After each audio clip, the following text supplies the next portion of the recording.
A very good morning to all my dear friends. I am Prashant Mavani and I warmly welcome all of you to StudyIQ. I hope you all are doing good. Today is 8th May and let's see what we have got in the Hindu today. But before that, a positive start. The best thing about the future is it comes one day at a time. That means moment by moment, step by step. So there is no point of worrying about future. Yes, you can plan your future. There is no harm in planning. But there is no point in worrying, right? And one more thing that I would like to add here is that you will observe this thing, or you might have observed this thing, that 99% of our fears, right? 99% of our fears, they never actually take place in real life. These are all imaginary fears that are created by our own mind. Think about it. You will observe, you will think that yes, this is right. So this means that there is no point of worrying about future. Planning is good, but worrying is not going to help. With this, dear friends, I'm still recovering. Thank you very much for your wishes. Hopefully by tomorrow things will be back to normal. And I saw a very interesting question as well in the comment section. I'll come back to you on this thing, but let's see what we have got on our table today. We have this violent crime. It is about Jammu and Kashmir. This one is about Brent crude oil prices, international prices going up. This one is about jobs. Do we have that many jobs, or are we able to create that many jobs as claimed by Prime Minister or Niti Aayog or other people? What should be done about it and things like that. Then you have this where the law needs to change track. It is about this recent accident or this collision that took place between a bus and a minivan or whatever with this railway. And this article is not talking about how we can stop accidents and things like that. It's not, I may say, that important as far as your exams are concerned, but I have a couple of things from this article that can add on to the things that we have discussed a couple of days ago. When I say a couple of days ago, I'm talking about a question that was asked to you guys, and you have responded with various interesting answers, right? So you can add a couple of things from this article as well. I'm just saying that you can, right? It's not necessary that you have to. It all depends on what type of question that you are trying to tackle. And then you have this problems with the DNA registry. Do we need a DNA of each and every citizen so that we can detect criminals, so that we can make sure that all these rapists and murderers and all these heinous crime committers are behind the bars? Yes, we need it, isn't it? But the thing is, when we go through this article, then we find that it's not always necessary. What about data protection and other things? So I'll go through this one. This one is about caste politics. It's going to be a very easy read one, because I'm sure living in India, you might have faced some sort of, right? Even if we are from higher caste or lower caste or middle caste or whatever caste, right? I don't really believe in caste system at all, but just in case if any one of you are believing, there is no harm in it as well. It's your personal choice. But the thing is, you might have faced some sort of casteism throughout your life, right? I'm sure you might have. And the thing is, this article is an easy read. It is talking about this Karnataka election, how caste can play its role and things like that. And then you have this Nobel cause. It is about Nobel Prize and India. So let's start, dear friends, with this. I will update all pending files in one shot as soon as I get my system back, and don't worry about it at all. With this, dear friends, StudyIQ provides pen drive and tablet courses for various different exams. To find out more, check out StudyIQ.com. Now, the first item that we have is this price freeze. Brent crude oil. We import 80% of our oil from different sources, right? Basically from international market. So we have to pay in dollars, and we purchase them. And if the price is going up, or if this oil becomes expensive, then our retail items, retail items will become expensive as well. Your fruits will become expensive, your vegetables will become expensive, your transport cost will become expensive. And this is not limited to these items only. Imagine if you are a railway director, right? You are in a very higher position in Indian Railways, and you find that oil prices have gone up. So what will happen? Your revenue is limited. You cannot say that from tomorrow you will increase the price of train ticket. Then it will create fresh problems in the country. So what you can do is you can cut down unnecessary expenses. Now a time will come where you cannot cut down anything at all. So the maintenance cost will go down. So it will impact. I'm just giving you this example. Then you can take other example as well, like private and public transport, bus transport system. Right? If you need to change your tires every 3 months, say for example, then it will take another 1 month for you to change, because the price of oil has gone up. So your company is very tight as far as money is concerned. So this is the thing, many people may lose their jobs. I can go on, there is a big list. Now I'll leave it on your imagination to decide that when price of oil goes up, what will be its ripple effect in a country like India, where 80% of our items are, or oil is imported. Now what we observe, and this is a very strange thing, strange because you know that now we have decided we are working. I'm just going to clear this writings on the screen. We have adopted this dynamic pricing mechanism, right? What this thing is all about, it is basically daily, right? You adjust your oil prices on regular basis. So on regular basis the price may go up or go down. The strange thing is that since last 2 weeks, right, the state-owned oil companies have kept petrol and diesel prices unchanged. One of the reason this could be behind this decision could be Karnataka assembly election, isn't it? This could be definitely a reason behind that government might have forced or asked this marketing companies, oil marketing companies, state-owned oil companies, to not change petrol and diesel price. And how it works, it's basically about demand and supply, right? We have seen this shale gas, introduction of shale gas by USA, and because of this thing now they have flooded this international oil market with its own shale oil and gas.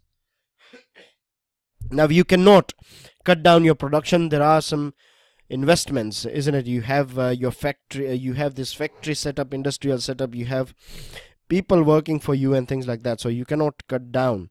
I'm talking about this Saudi Arabia and other countries. They cannot stop oil production. They have to. If they stop oil production, then they will be making more loss. So this is something that cannot be done. And you can also imagine this thing. If say for example, I'll just give you one practical example, then you can apply this thing on global economy, right? Imagine you are a sort of you are in a college, right? And you have to, or you travel back and forth to your college using your motorcycle, your two-wheeler.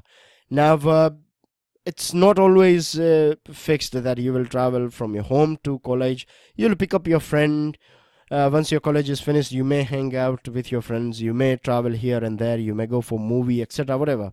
So your kilometers are not fixed, but the money that you get for your petrol from your parents is fixed. They give you, say for example, 2,000 rupees per month, and this is more than enough for you, right?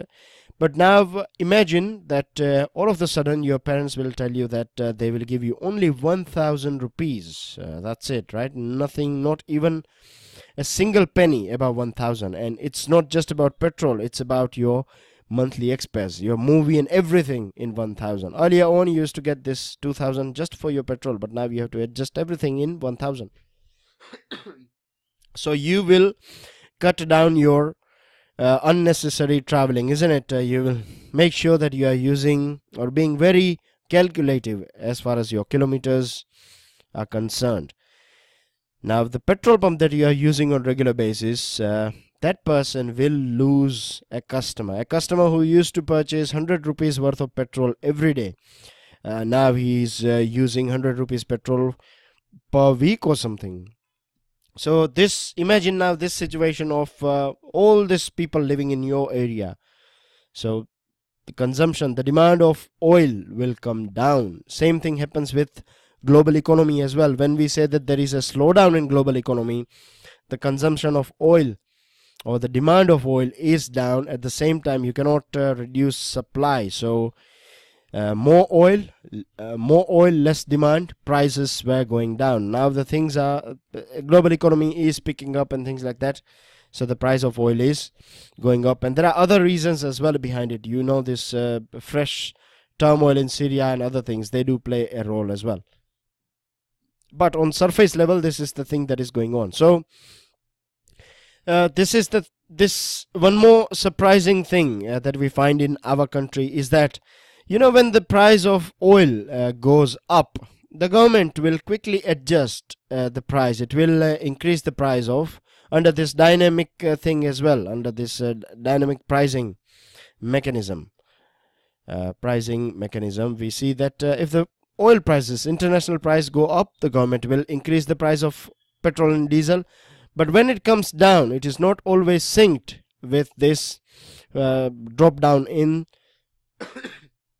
oil prices. We have seen this thing since 2014. There was a point of time when crude oil was somewhere around $45 per barrel. But at that point of time as well, we used to pay something around 67 rupees per liter of petrol. So things have not changed that much, and this is very tricky of government, that it is not decreasing the price of oil when the prices are going down. Now the thing is, if the prices are the way things are going on, you know, this Karnataka election is just around the corner.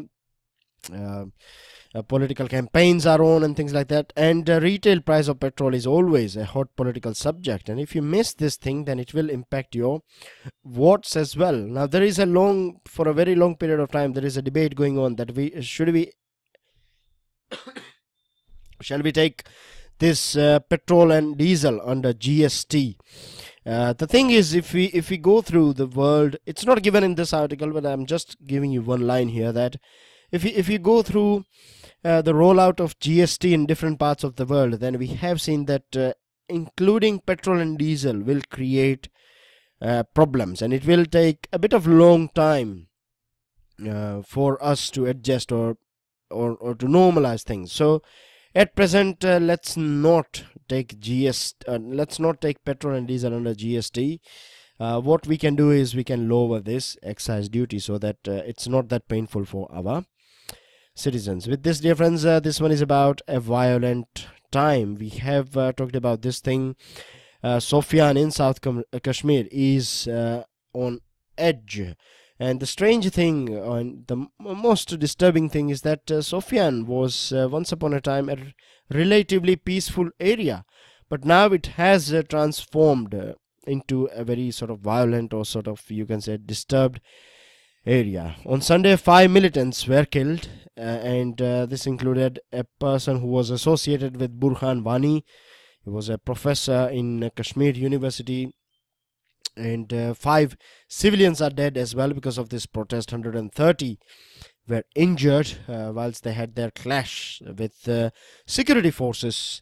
Now the security forces, they believe that this sort of protests are going on because what happens is that and this we do have evidence about this thing as well, that there are a few people out there in Jammu and Kashmir. What they do is they distract our security forces, or they will engage with our security forces, and because our security forces are dealing with these people, they are busy dealing with these people, these militants, right? They can escape. So it's a sort of cover that is provided by few people to this, and this is one of the reasons. The other thing is that there is a shift as well, right, in geographies as far as this violence in the valley is concerned.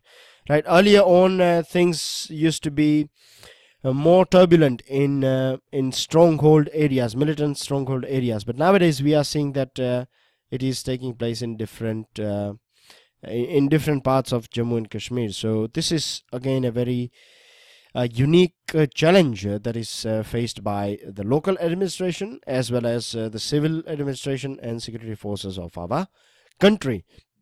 The challenge is not only to calm the street and stare down militants. At the same time, it is also important that we are not creating this alienation by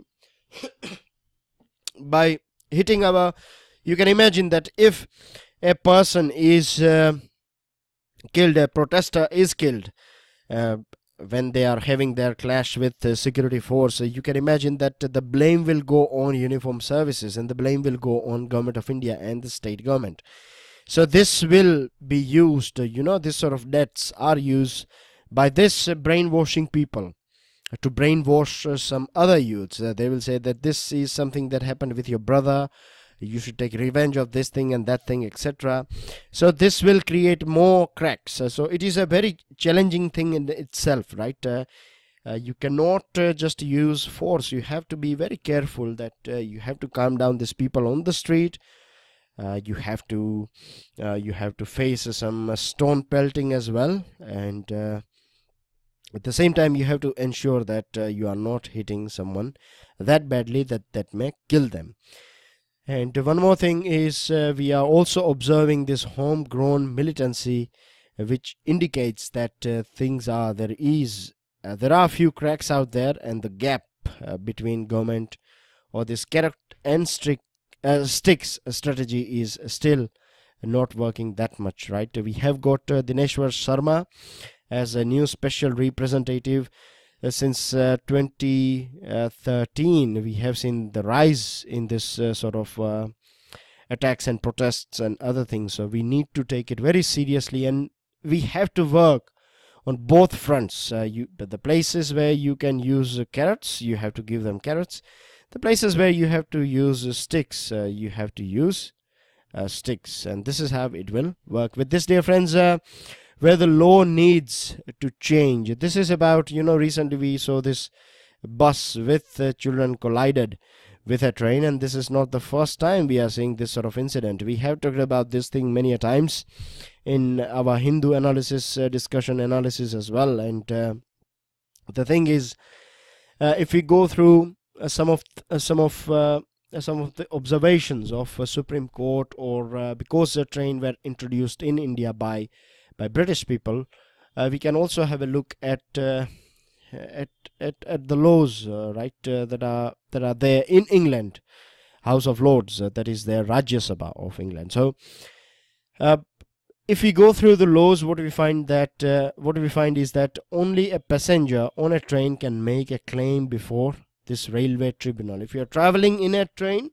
and if something goes wrong, then if you have a valid ticket, then only you can. If you are a passenger of a railway, then only you can claim your ticket or your compensation.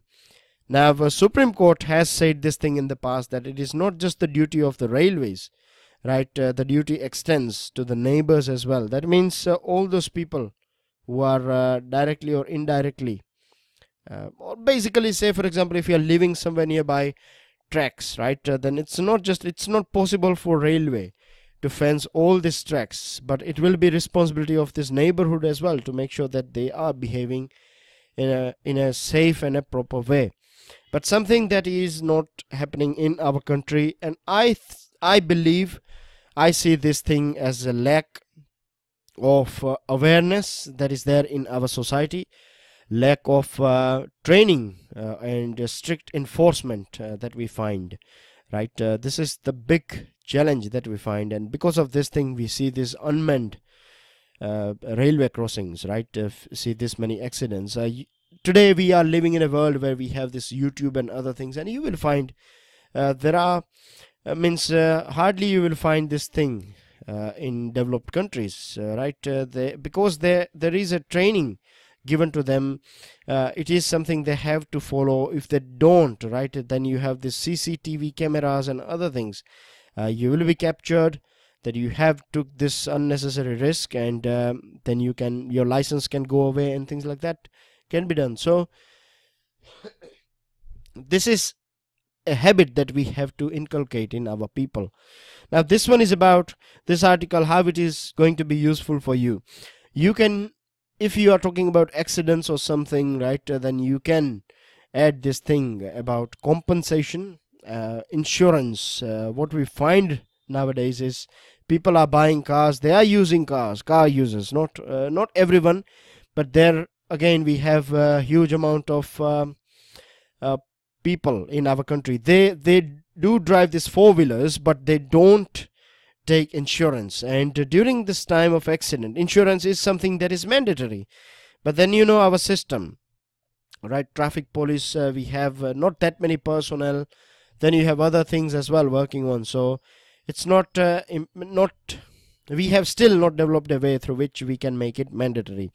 I think there are many ways through which we can do it. Right, in petrol station, if you don't have insurance, then you won't get petrol and things like that. Your car service can be done or given back to you only when you have all this insurance and good tires and other things. So these are the things that can be done or made compulsory, and if we do these things, then things will change in our country as well. Now, if we go through this House of Lords observation, it says that railways should take all precautions that will reduce danger to the minimum. So again, 50% thing should be done by railway and 50% thing should be done by community or stakeholders or these neighbors of railway track and railway station. With this, moving on to another item, this is about stop this job charade. Now, if we go through this article, we find different figures. Now, for you, it is not important to remember these figures because they all are mismatching with each other. Prime Minister is saying that we have created 7 million jobs. That means 70 lakh jobs in 2017. Minister of State of Aviation is claiming some other figure. Vice Chairman of Niti Aayog is saying or giving a bigger figure. Former Niti Aayog Vice Chairman is saying that Prime Minister is wrong. It's not 7 million, it's 15 million. That means 1 crore 50 lakh jobs that we have created in our country in 1 year. Prime Minister's Economic Advisory Council, Bibek Debroy is the chief of this Economic Advisory Council, is also coming out with new numbers. So the big question is, should we believe the numbers that are given by the government to us or not? The answer is, of course, not, because there are problems, right? There are problems with data collection. The biggest problem is this EPFO. What is happening is that we are relying on Employees Provident Fund Organization data and other data sets which are not that accurate. What happens is when you change your laws a little bit, say for example, now just adding this clause that if the money is given to you via check, then you are working in a formal job sector. Then this is not the only picture, right? If you are just been given money via check or digital payment, that does not mean that you are working in a formal sector. Formal sector job will have other benefits, like you will have a day off, you will have vacation as well, right? Per year you will get some 21 something days, maternity leave, paternity leaves and other things. So when you change things a little bit, right, this sort of changes are done, then it looks like so many people, because earlier on people used to work in informal sector, but now because of this small change, many people are taken or considered as formal workers. So these things are created or means earlier on as well you were earning 15,000. Now as well you are earning 15,000.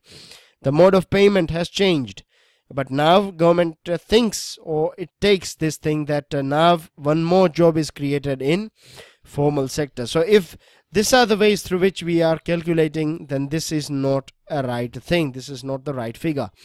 Now, 2018 economic survey says that formal sector earn less than 15,000 rupees per month. A person working in formal sector, in a formal, right? I'm not talking informal, I'm talking formal.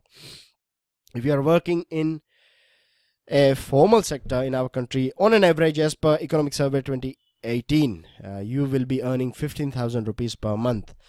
This is, you can say, peanuts, right? This is not that much.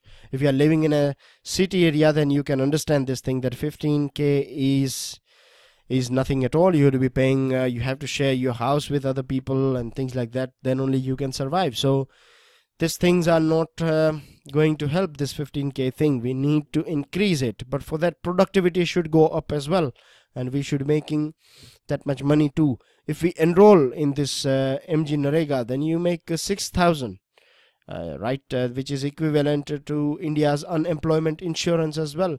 So as far as jobs are concerned, right, it is a big problem for our country. It is a global issue as well in countries like Germany, UK, France, Spain, other countries as well, US as well. People are losing their jobs.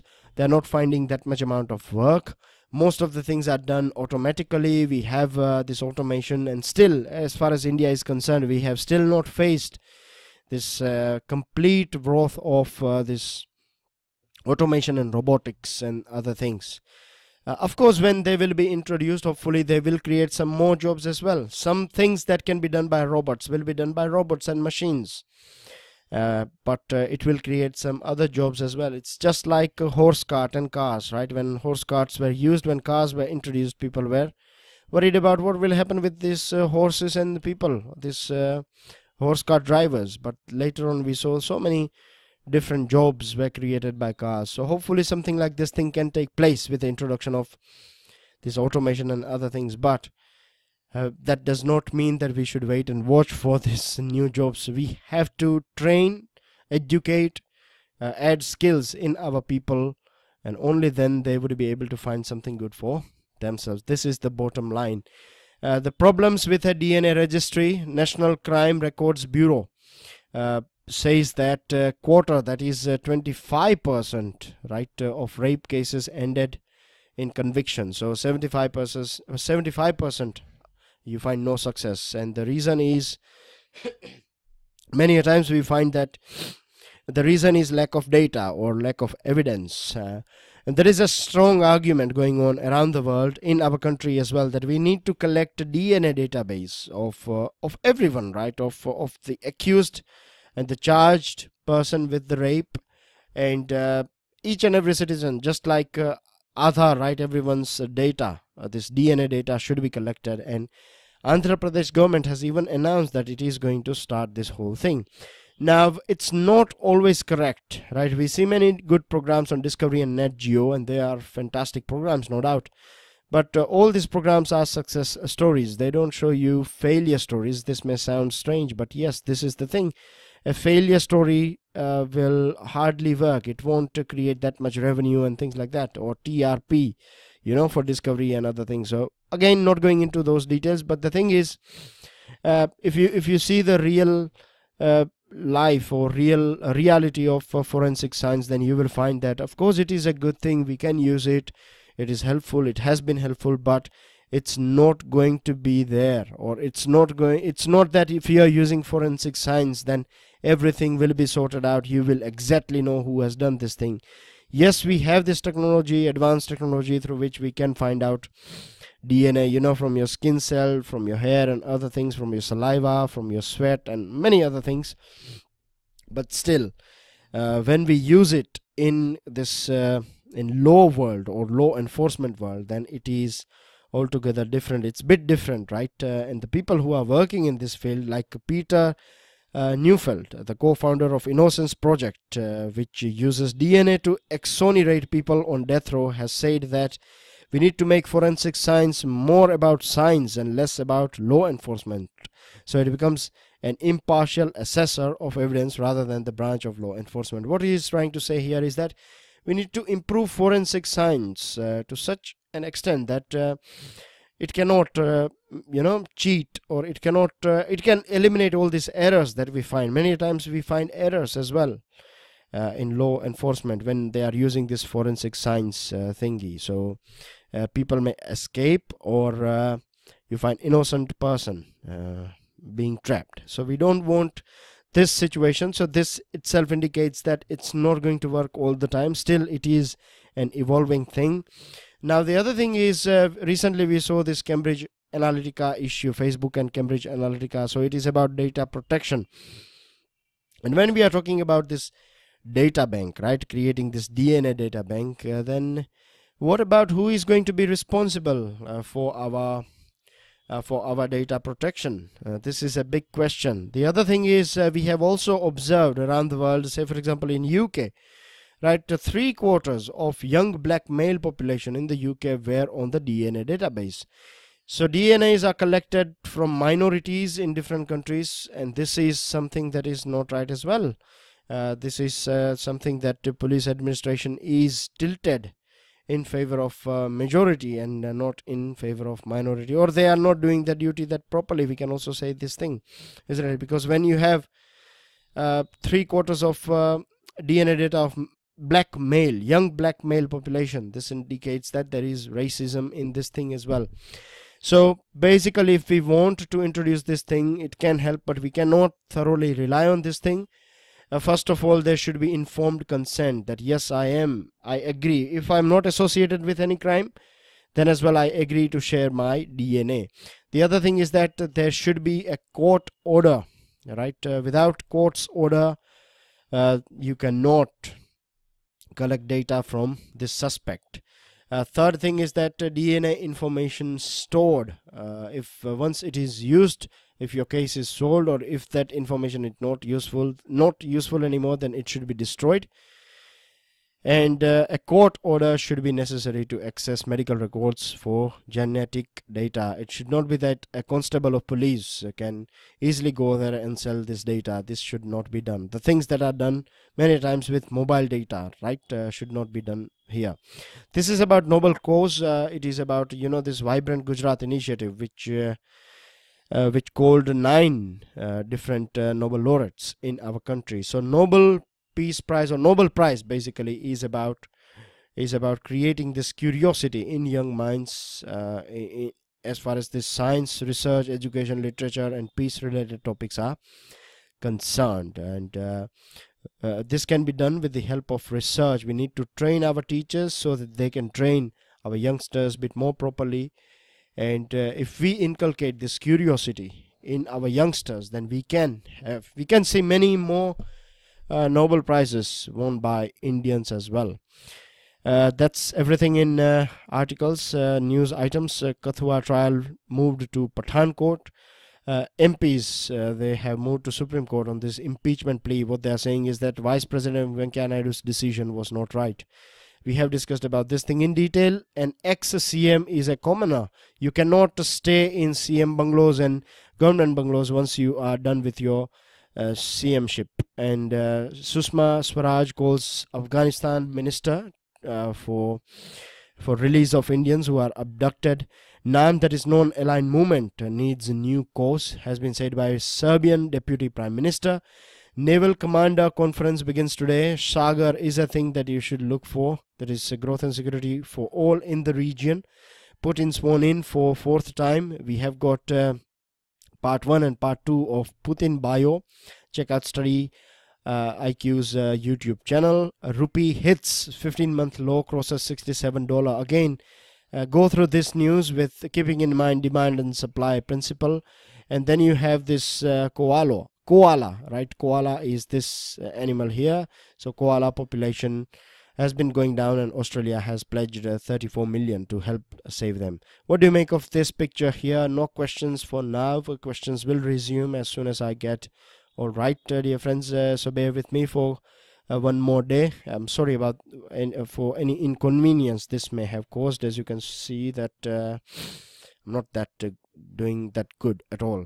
But anyways, that's fine. Thank you for your wishes. Thank you for your prayers. I really, really appreciate it. It feels very nice, you know, when someone is concerned about your health or about your being or well-being. So seriously, it may not sound that, I can say, not sound that great, but to be honest, right, if you trust me even a small ounce, then trust me, I feel very good when you guys have shared your greetings. God bless you all. Enjoy your day. Enjoy this Hindu analysis, and hopefully by tomorrow things should be back to normal and I should be back with new energy. Enjoy your day. God bless. Jai Hind.